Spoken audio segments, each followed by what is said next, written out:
السلام علیکم عزیز دوستو، ماہ ذی الحجہ 3 ہجری میں حضور اکرم صلی اللہ علیہ وآلہ وسلم نے حضرت زینب بنت خزیمہ رضی اللہ تعالی عنہا سے نکاح فرمایا، جو حضور صلی اللہ علیہ وآلہ وسلم کے حقیقی پھوپھی زاد بھائی حضرت عبداللہ بن جحش رضی اللہ تعالی عنہ کی بیوی تھیں، جنہوں نے غزوہ احد میں شہادت پائی تھی۔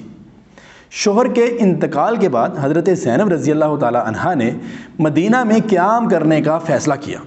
وہ مسلمان تھیں اور نجد میں ان کا قبیلہ ابھی اسلام نہیں لایا تھا، اس لیے وہ واپس قبیلے نہیں جانا چاہتی تھیں۔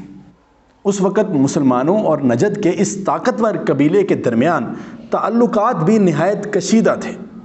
حضور اکرم صلی اللہ علیہ وآلہ وسلم نے خیال کیا کہ اگر وہ زینب رضی اللہ تعالی عنہا سے نکاح کر لیں تو ہو سکتا ہے کہ اسلام کے متعلق اس قبیلہ کی معاندانہ روش میں کمی پیدا ہو جائے۔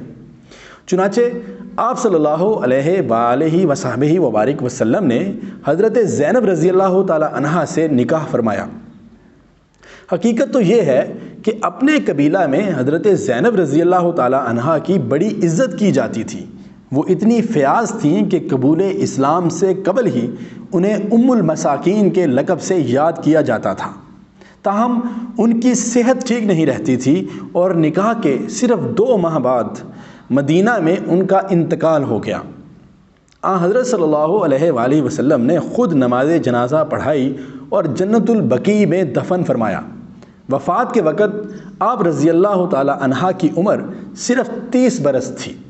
محترم ناظرین، اگلی ایپیسوڈ میں ہم نبی کریم صلی اللہ علیہ وآلہ وسلم کا حضرت ام سلمہ رضی اللہ تعالی عنہا سے نکاح کا واقعہ آپ کے گوش گزار کریں گے۔